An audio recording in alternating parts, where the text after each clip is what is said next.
Sa manugang to ni Ate Dayan, no? Happy Mother's Day pala sa'yo. Thank you sa asawa to sa anak ni Ate Dayan po. Ano ngayon tayo? May 11. Ano ko lang yung update. Asan si Ate Dayan?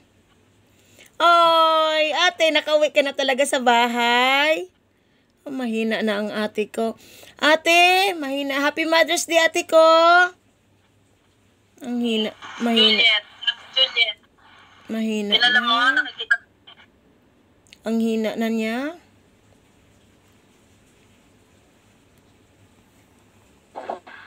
Ate, ipadala ko lahat po ang pira, ha? Pati si Zen Lady. Minisage ko na rin po. Ay, hindi na.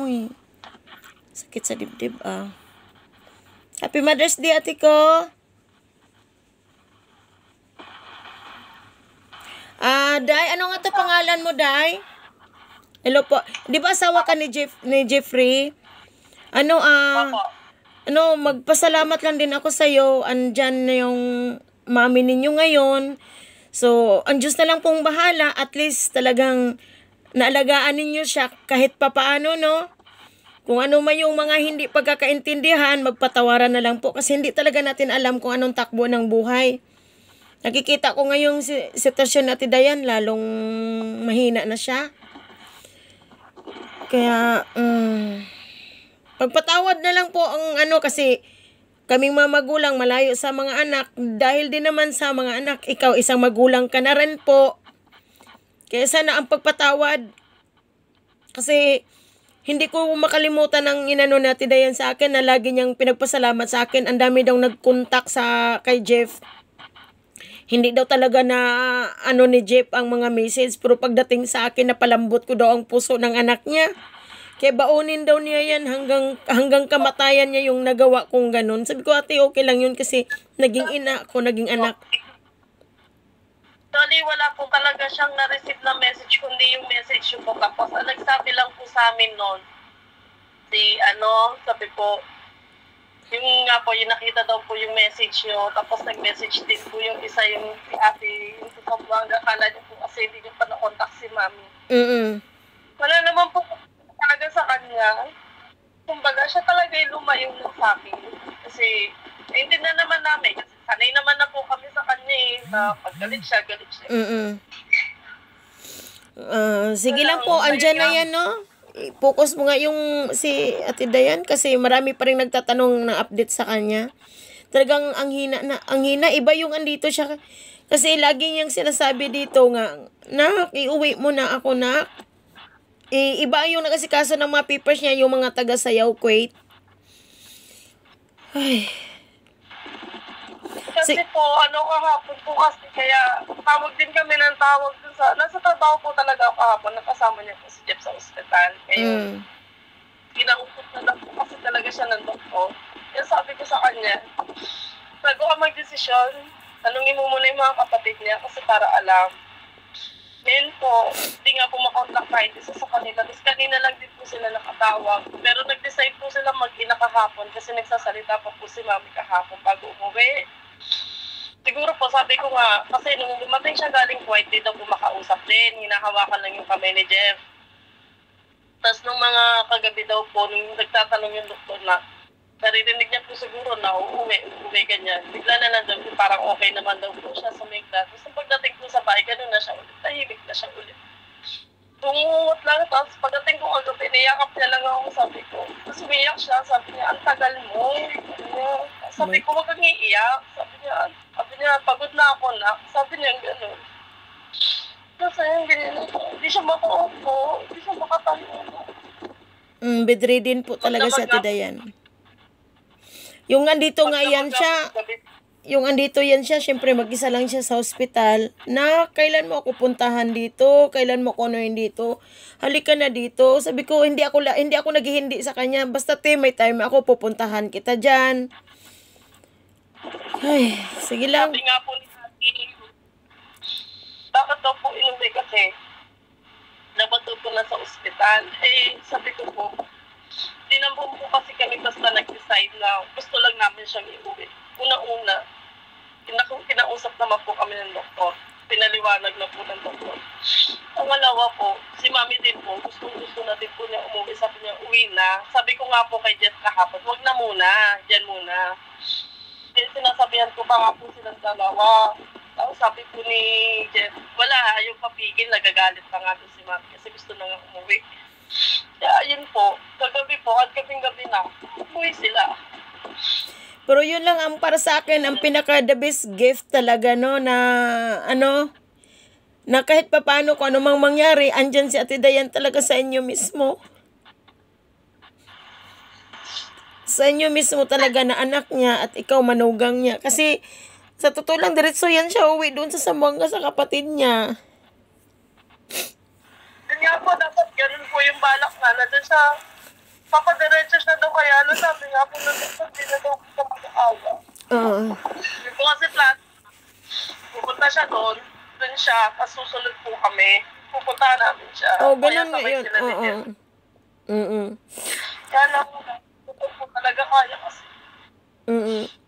Actually, si Zen Lady, na inform ko na din kasi naghintay din siya kung anong mga galing sa inyo.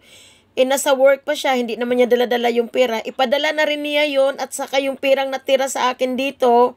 Kasi 330 KD yon, tapos nabawasan kahapon ng 60 KD, so magkano na yung natira. Ilahat ko na yun, ipadala ko na yun lahat. Kasi ang isip nga namin, kung ipadala din yung lahat, hindi naman natin alam kung anong mangyayari. So ano pa yung magasto sana ninyo? Naintindihan mo ko, if ever... Hindi natin hawak ang nakikita na natin ngayon yung sitwasyon in Miracle Healing ng ni Ate Dayan. Kasi kung if ever, ano pang maigastos? Parang ganun ba yung nasa sa ko ba? Calculation ko sa sitwasyon. Kaya po kasi yan.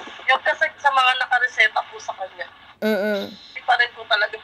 Kasi marami siyang mga gamot na pinala at pampers diyan sa hospital ng Kuwait na balikan ko po siya kasi may inabot din po sa amin di ba po may padala kayo kahapon? Yun yung ginamit nila doon. Kasi may billing, akala namin walang billing. Pala si OWA. Kaso lang daw po yung sagot nila, hindi daw po nila sagot yung gamot, yung ganyan-ganyan. Kasi ang OWA Philippine kasi malaki na rin yung naitulong, 7,000 KD yun, kasi 5,000 yung ticket at saka yung bill niya dito. Si Ate Shaila kanina, pumunta po dito. Ay, wow, pumunta na talaga siya dyan? Okay, good.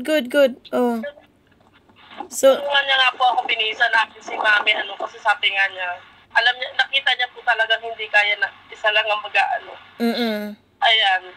Hindi ko siya ng diaper, yung mga niya, yung mga kailangan niya. Basta, ayun, isa rin akong ina, at ang pinaka the best talaga para sa akin kasi dyan siya sa inyo, kung ano mang mangyari natin, Dayan, at least dyan siya mismo sa nag-iisang anak niya. Actually, may mga gamit pa yan siya dito na yung mga damit na sabi ko nga Ate Dayan, mga dunot-dunot na itong mga damit na ito. Hindi na to dapat ipadala kasi hawak-hawak yan ni Cecil. Yung isa ding nag-aalaga sa kanya. Sabi niya, ayaw mo lang tanggapin yan na kasi ayaw mong magbigay ng chocolate para sa mga apo ko. Yun pa ang niya. Kaya, ayun, si Ate Ann kasi, yung kasama ko sa bahay, sa cargo siya. Tapos si Bunso, kasi 3 lang kami laging nagbibisita doon. Kaya sa salita ni Ate Dayan, nga naman, lang naman yung chocolate. Kaya, sige, yung sa cargo, sagot ni Ate Ann. Tapos, ayan, lagyan namin ng yan. Kasi sabi ko nga, dunot-dunot naman yan ng mga damit, ate. Oy! Pero hiling man. Nandiyan niya po pala sa'yo. Oo, kasi ang binanggit niya, chocolate ng mga apo ko. Hindi na nga namin din naisip na malagyan siya ng chocolate or something. Kasi alam mo yung speechless ka na sa mga bagay-bagay. Kaya, ayun, at least inano ko na lang sa'yo, pinaalam ko sa'yo na, kasi sabi ko, mga dunot-dunot na nga. Yung na talaga, pero gamit pa rin ng matanda at ang pakay nga niya is malagyan daw ng chocolate para sa mga apo niya. Ay. Kasi may mga nagme-message pa rin kung anong update, kung anong niya. Sabi ko, kunik ko naman lagi ang anak niya. Kaya, Kaya po sabi din, mga kapatid niya kanina. Yung kuya niya, tapos si auntie, isang kapatid niya babae. Nausap niya nga po si Jeff na wala. Kung talagang wala tayong magagawa, alagaan na lang habang nandyan siya. Yes. Oo, tama yan, be, tama yan. Dami ko kahit anong try kong mag-message sa mo, hindi ako makapasok. Sabi ko, kasi inaano niya ako, nganak, sige nanak, yung ikaw nga daw kasi naka-block man daw yata siya sa'yo, or mga basta, umiiyak siya. Sabi ko, kailang mami, mahal mahal naman na kita ate eh. Kaya, tas hindi, naghahanap ako talaga kung sino makontak ko. Check mo doon. Tumatawag din po sa kanya kanina po. Jobilin, kaya lang di po.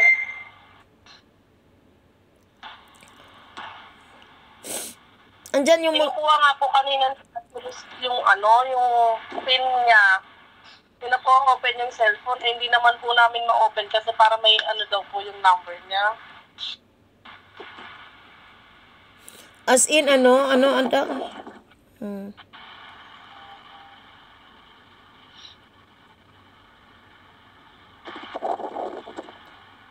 Ay. Happy Mother's Day, ate ko. Basta paramdam lang sa inyo, nak, na mahal niyo siya.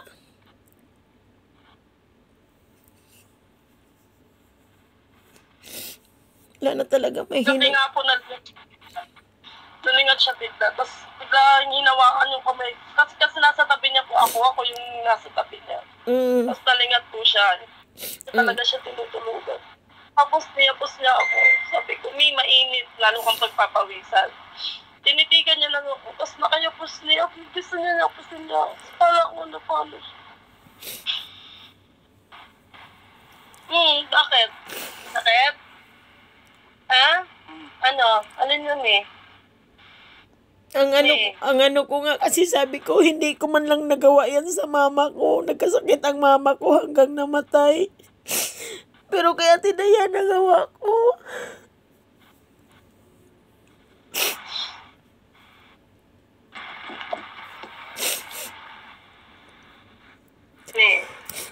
Masakit. Hayaan mo lang siya. Ang importante talaga nakauwi siya dyan sa inyo.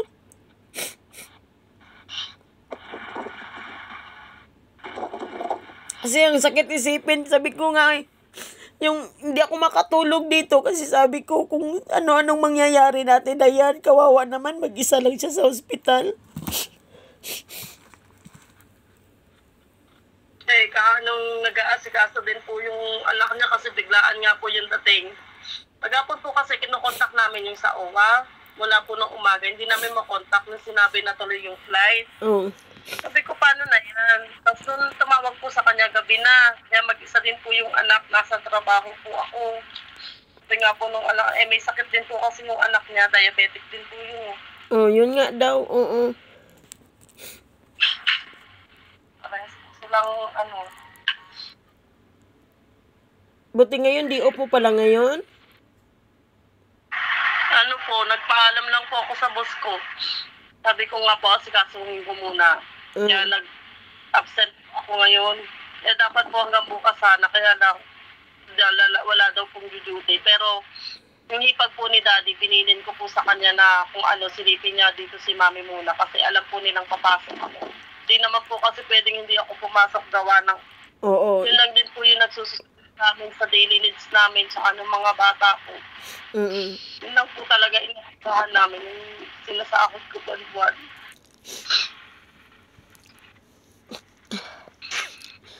Sige lang kasi babaya pag after ng simba ko, ba talaga, ipadala ko na lang talaga yan lahat?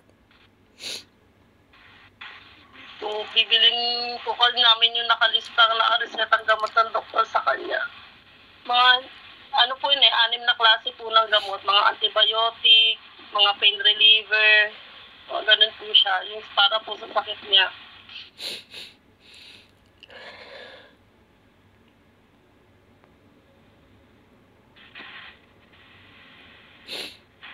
Oo, sige day ha. I-send ko lang kang ano mamaya kasi linggo dito ngayon. After church ko, ano, basta i-send ko na diyan kang ano, kang Jeff ha. Sige po. Basta Ay, kaya tanong ko lang din po, nandyan po siya, ano yung madalas niyang kinakain? Nung may sakit na po siya. actually wala na akong ano ni Ate Dayan kasi malayo siya sa akin. Malayo kami sa yung Yung nasa po siya, gusto niya pakainin, ayaw niyang kumain. wala na po. Ano lang siya, tubig lang saka juice. Kasi hindi na siya pwede sa heavy ano kasi wala nang mag ano sa mga pagkain sa katawan niya. Kaya wala. Pero tatanong ko lang, kasi yung nasa tiyan niya po, yung inoperahan sa kanya, ano po yung inoperahan sa kanya yun? Ba't binutas po yung tiyan niya? Kasi nga po ano siya abdominal tumor at saka pancreatis, ganun, oh. Dalawa yung cancer niya Pancreatic. Oh, dalawa yung Ano cancer. yun na po yung inoperahan? Oo. Oo. Kasi kanina po, kasi nagtanong po si Ate Shaila sa akin. Si Ate Shaila. Tapos sabi niya, bakit ano tong ano ko? Tapos tinatanong po kasi namin si Mami, hindi po alam.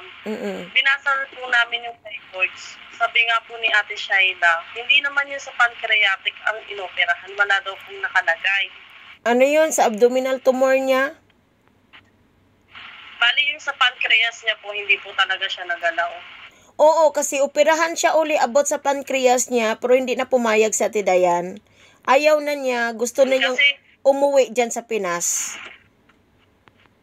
yun nga po, kasi sabi ko nga po kay Ate Shaila, nagulat po kami nung sabi niya nagpa-opera kasi yung usapan po is kapag umuwi siya, saka siya magpapa-opera dito sa Pinas.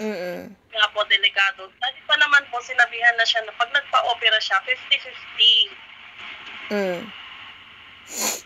Kasi, okay po siya. nakausap din kasi namin talaga mismo yung nurse. Yun nga ang ano, anytime talaga na si ate, mag-expired, na siya.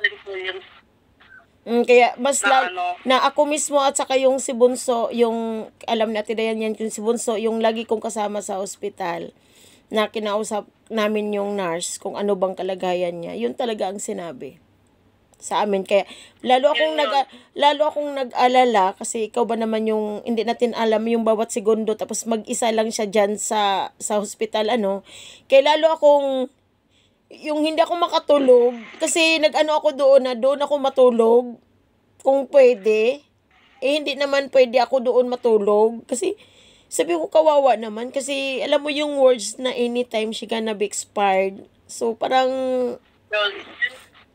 din. Bali, yun na din po yung salita ng doktor sa amin nung nandito po siya na-admit po siya sa sa ospital nung pagkagaling po niya ng Kaya nga sabi, tinapat na po yung anak. Paano talaga sinabi ng doktor sa anak? Yun po sabi niya na yung totoo kasi is nasa stage 4 abdominal cancer tsaka pancreatic cancer na daw po. Non-curable na daw po. At kung sakali man daw po na gaano kayo ka-aggressive na ilaban siya.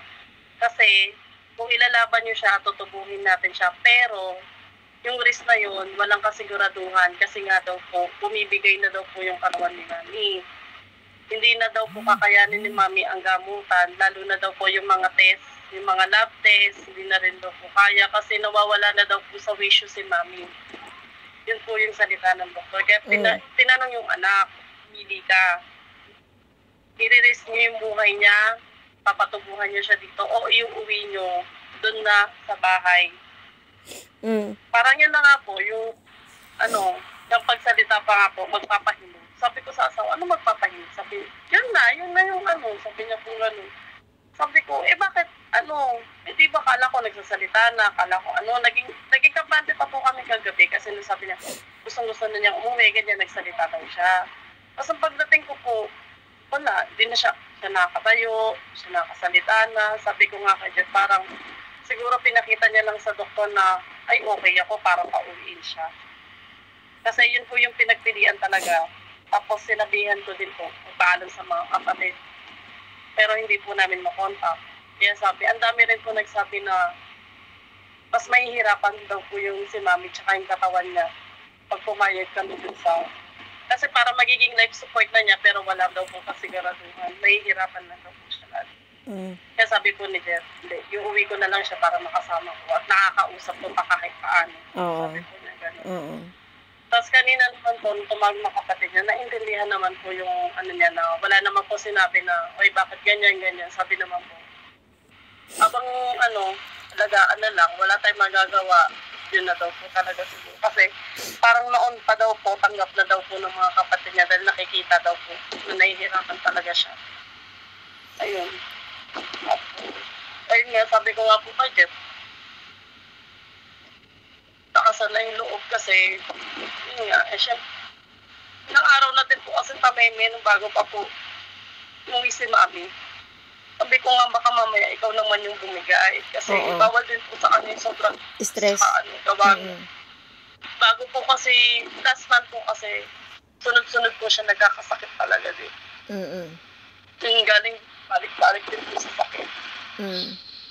Kaya sabi ko, mag-ready na lang siguro. Wala na tayong kasi nakikita na po talaga namin na hirap na po talaga sila. Sabi ko gusto na yata ulit pakita si kuya, kaya ganyan siya. Dalawang bisis nga daw siya na naginip kay kuya. Ang sabi nga daw niya sa panaginip, Babsi, wag mo kong kunin dito, uwi ako ng Pinas. Dalawang sabi bisis. Niya po? Dalawang bisis daw talaga na panaginipan niya si kuya. Tapos kagabi po, tsaka yung kanina, taas siya ng taas ng kamay niya. Ganyan siya ng ganyan. Hindi ko alam bakit. Sabi ko, bakit? May ganon. Umot siya, tapos gaganon. Ganon po ang actually may anak-anakan din ako dito na yung tatay niya is namatay ng cancer. Nagbibigay na po siya ng mga signal sa akin na pag lagi daw pong nakaganon, nakakaway-kaway, naghintay na lang ng oras. At saka yung paa daw niya na hindi naka-straight, yung parang nakaganyon daw, Sabi niya, obserbahan. Yan.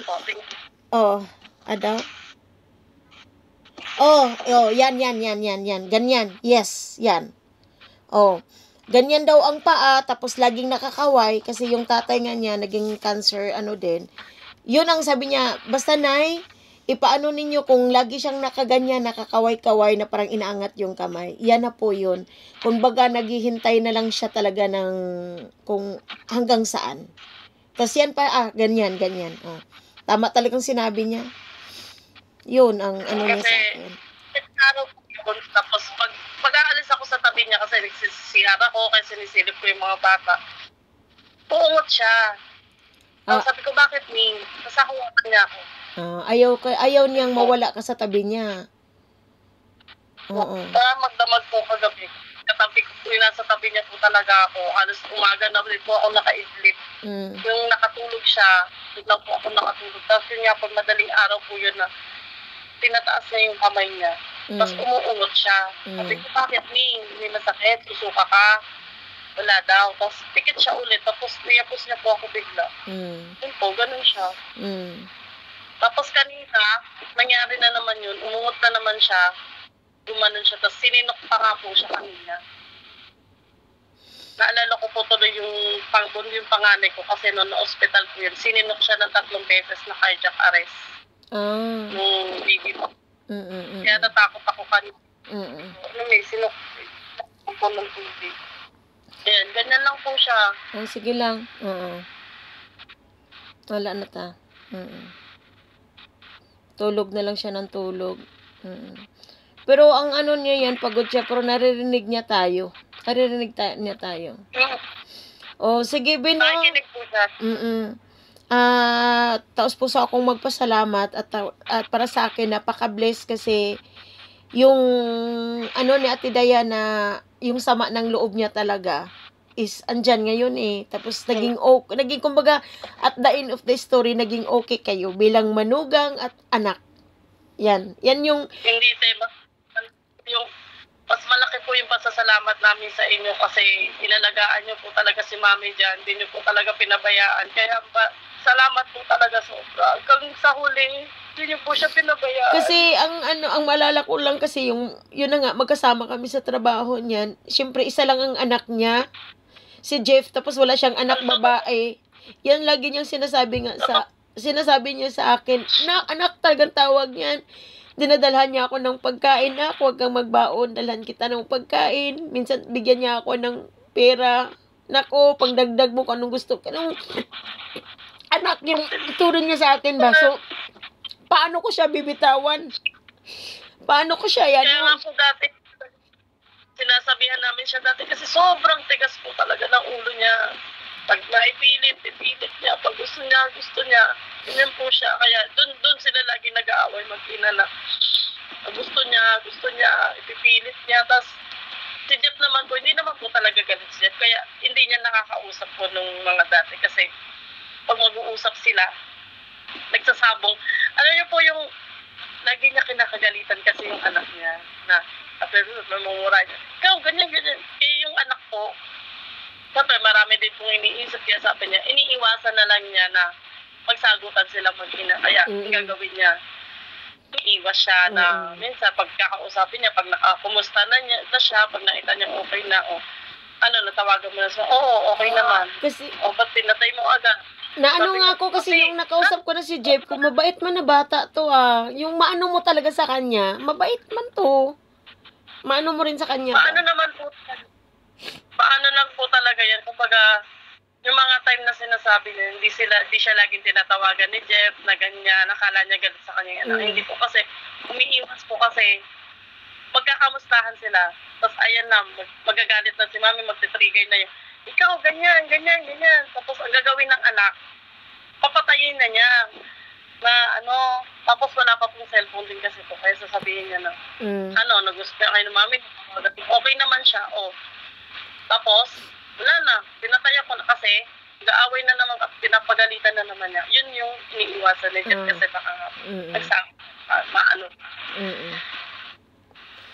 Basta na lang. Naku, Ginoo. Basta thank you talaga, thank you. Yun yung kung ano mang mangyari natin, Dayan, alam ko napaka-happy ng puso niya kasi lagi niyang sinasabi na thank you kasi lagi nga niyang nag-reply ba yung manugang ko sa'yo, Kuti? Di ko man siya ma-message, parang naka-private man. Bakit, me? Suka ka? Susuka ka? Ilapit mo yung Susuka ka, me? Kasi lagi yan siyang naglalaway. Ganyan, Meron? Wala? Me? Sige na po, Biha. I-check mo yung hindi kasi ako makapag-message basta lagi kanyang hinanap, ikaw at saka si Jeff. Sabi ko, kahit anong message ko sa manugang mo, naka-private man yata kasi ang nakasulat, basta ganun niya. Yung naka-private po. Kasi dati hindi ko ginagamit yan. Ginamit ko lang po talaga sa trabaho. Kaya pero at least ngayon, yung pagtawag ko, hindi ko sukat akalain na ikaw din mismo ang makausap ko. Kaya, super blessed. Ang ganda ng Mother's Day, Kaya, sige po, ha? Sige, salamat. Basta, sige, salamat. Ingatan mo si mami mo dyan, ha? Sige, bye-bye. Update ko na. Oo. Lagi namang nag-update si Jeff sa akin. Sige, salamat, ha? Basta si Zen Lady, na kami kasi di niya dala din ang pera. So, ipadala na rin niya lahat. Salamat, te. Sige, ha? Sige, salamat, bye.